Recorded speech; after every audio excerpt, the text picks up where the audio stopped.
आता वळूया राज्यातील राजकीय बातम्यांकडे। शरद पवार, पटेल आणि तटकरे भेटीची इनसाइड स्टोरी ही समोर आलेली आहे। तटकरे हे भेटीसाठी येणार याची पवारांना कल्पना नव्हती। पटेलांच्या आधीच तटकरे अचानक सिल्वर ओकवर पोहोचले। पटेल पवार यांच्यात 15 ते 20 मिनिटे चर्चा झाली। बैठकीमध्ये पवार पटेल यांच्यात चर्चा झाली, मात्र तटकरे हे अस्वस्थ होते अशी ही सूत्रांनी माहिती दिली आहे।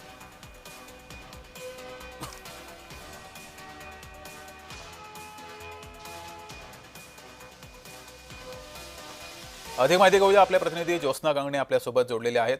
ज्योत्स्ना, नेमके काय माहिती आहे या इनसाइड भेटी संदर्भात?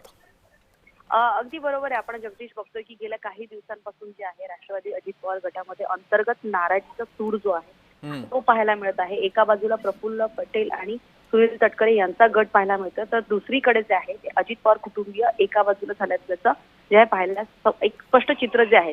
कार्यकारिणीची नुकतीच जारी केलेली 2 लिस्ट असो किंवा काही असो, ज्यामध्ये अनेक जे आहेत त्या वेगवेगळ्या मतमतांतर जे आहे ते पक्षामध्ये उघडपणे पाहायला मिळतात। अशामध्ये प्रफुल्ल पटेल यांनी जी आहे ती शरद पवार यांच्या भेटीची वेळ त्यांच्या सिल्वर ओक या निवासस्थानी मागितली होती आणि 12 मे ही सिल्वर ओक वरती प्रफुल्ल पटेल जे आहेत ते शरद पवार यांना जाऊन भेटणार होते याची पूर्वकल्पना त्यांनी शरद पवार यांना सुद्धा दिली होती।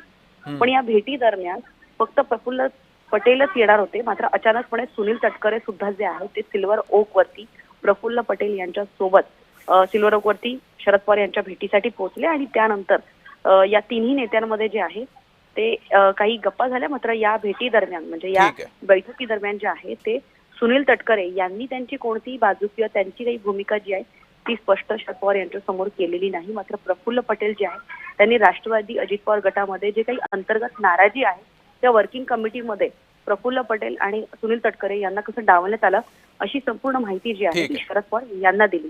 अशी 15 ते 20 मिनिटं या संपूर्ण बैठकीमध्ये चर्चा झाली, ज्याच्यामध्ये पार्थ पवार यांना घेऊन खास करून प्रफुल्ल पटेल आणि सुनील तटकरे यांनी नाराजी व्यक्त केली। ठीक आहे, धन्यवाद ज्योत्स्ना दिलेल्या माहितीबद्दल।